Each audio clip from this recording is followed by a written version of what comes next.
Our duty on the Oversight Committee is to protect these rights. Our solemn responsibility is to hold government accountable to taxpayers, because taxpayers have a right to know what they get from their government. It's our job to work tirelessly in partnership with citizen watchdogs and the IG community to deliver the facts to the American people and bring genuine reform to the federal bureaucracy. I would note today that what we read at the opening of every committee hearing is particularly questionable today, or appropriate today, when it says government accountable to taxpayers. Our democracy was created by people and for the people.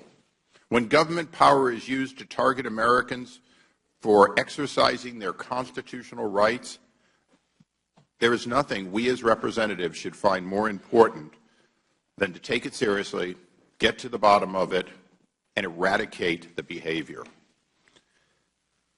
Since 2010, there appears to have been a targeting of people based on their beliefs. These people, particularly those who use Tea Party in their name, were mocked by the liberal media, mocked by late-night television, and referred to by this administration regularly with disdain. Even here in the halls of Congress, people would talk about who the Tea Partiers were, who was Tea Party supported, when in fact there is no Tea Party.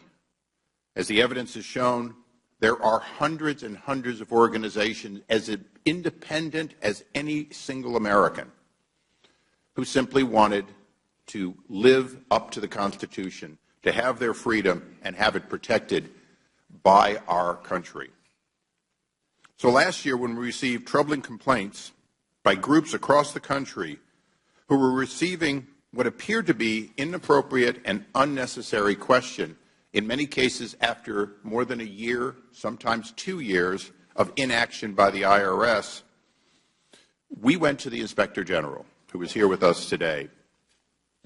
In March of last year, upon the request of our staff, and later in a formal letter from Mr. Jordan, the committee subcommittee chairman, and myself, the IG launched a formal investigation. We knew then that something seemed to be wrong. We knew then that there was smoke. We knew then that, in fact, something just didn't seem to be right. What we didn't know what was really wrong, and we could never have suspected an organized and pervasive denying of hundreds of applications, not by a reject stamped and sent back, but by deliberate inaction. So our suspicions were just that. Only in the last few weeks have we begun to realize that this was, at least within the IRS, vast, because every single person who looked at one of these applications could have and should have been a whistleblower, could have and should have realized there was something wrong. During this period of time of more than a year, we had an intervening election. Many people want to talk about this relative to the election. I will not do that here today. This is more important than any one election. We need to look at this relative to our democracy. The power to tax is the power to destroy. The power to grant tax status is, in fact, an enhancement of the right and liberties of our speech. That is what was at stake here. And it wouldn't matter one bit if a different group was targeted. It is wrong. Congress produces laws, many of them complex. We may hear in the weeks and months to follow that there was the complexity of these applications that caused this. Complexity is created more often than it exists. The IRS finds complexity when it's convenient and simplicity when it's convenient. That is what we've begun to find out. During the same period of time, well, at least two investigations were going on, one by the IG and one internal. Congress was misled. the American people were misled. Just yesterday, the committee interviewed Holly Paz, the Director of Exempt Organizations, Rulings, and Agreements Division of the IRS. Well, a tremendous amount of attention is centered about the Inspector General report or investigation. The committee has learned that from Ms. Paz that she, in fact, participated in an IRS internal investigation that concluded in May of 2012, May 3rd of 2012, and found essentially the same thing that Mr. George found more than a year later. Think about it. For more than a year, the IRS knew that it had inappropriately targeted groups of Americans based on their political beliefs, and without mentioning it, and in fact without honestly answering questions that were the result of this internal investigation. Many people believe that the IRS is an independent agency. Nothing could be further from the truth. We define it deliberately as less political. It has only 2 political appointees. It is carefully and scrutinized to have limited visibility to Congress, limited visibility because we're protecting American people's rights. But in fact, the commissioner, former commissioner who's with us today, will tell us he reports to the Deputy of Treasury.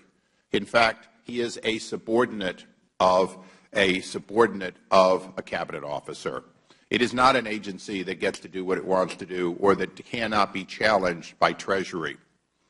As a result, when we discovered that not only did Ms. Paz know about this, learn about this, and participate in the IRS's internal investigation, but she also played an integral role in the IG's report or investigation. We were shocked to find that Ms. Paz participated in virtually every one of the interrogations or interviews with her own subordinates.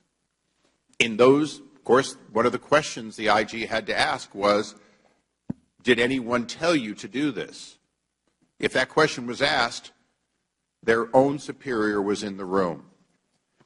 Although it appears as though this was signed off by the IG, this committee finds it inappropriate for any inspector inspecting wrongdoing within an agency to include individuals in the agency who, in fact, could be, and we now believe, participated willingly in this activity.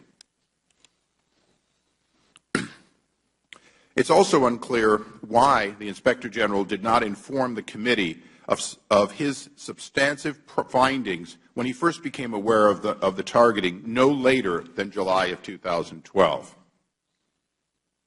And here's where I take a liberty of this committee, a liberty of the Congress. Despite numerous requests from the committee for information and updates, including an August 3rd letter, the request for the IG to inform Congress about serious or flagrant problems quickly, the IG failed to do that. Ladies and gentlemen, that is existing law. That is under the IG Act. That has been a responsibility of IGs across the board since the 70s. And we, in fact, on this committee, both support, defend, and promote the IGs, but we must also insist, particularly after situations like the GSA scandal that this committee dealt with, that we not wait 10 months to find out that there's a there. That, in fact, is perhaps the greatest failing of an otherwise well-regarded inspector. Today, we will be looking at how things went so wrong, how multiple wrongdoings occurred, how no one in position of authority seems to know anything about it. And within the administration, there seemed to be a culture of insulation that puts higher priority on deniability than addressing blatant wrongdoing. The American people don't expect perfection. Men and women, many of them working very hard and trying to do the best within government, make mistakes. A few make wrongdoings and do so deliberately. But the buck has to stop somewhere. So in this investigation, the buck will stop with this committee. This committee will not stop this investigation until we know that the IRS is fixed. In a one-on-one interview with the IG shortly after his report, I asked the Inspector General a simple question that I expected to have a mixed answer on. The question was, is this the only time? Could this happen again? In fact, his answer to me in an unambiguous way is, the internal controls are not there for me to say that it isn't happening somewhere else in the IRS. Meaning, the American people today should not have confidence that this is an isolated incident, but rather, like the days of Enron and WorldCom, you ask the question, has Congress made this organization auditable and accountable the way they make us auditable and accountable? I paid a lot of taxes in my life. Most people on the dais have. We know one thing. You cannot just say you're doing the right thing and expect the IRS to take your word and the check you send in.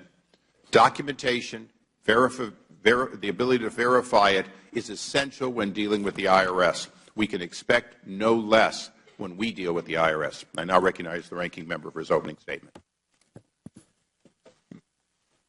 Mr. Chairman, I thank you for calling this very important hearing.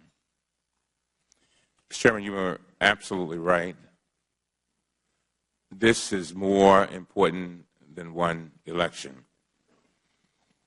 The revelations that have come forward so far provides us with a moment pregnant with transformation.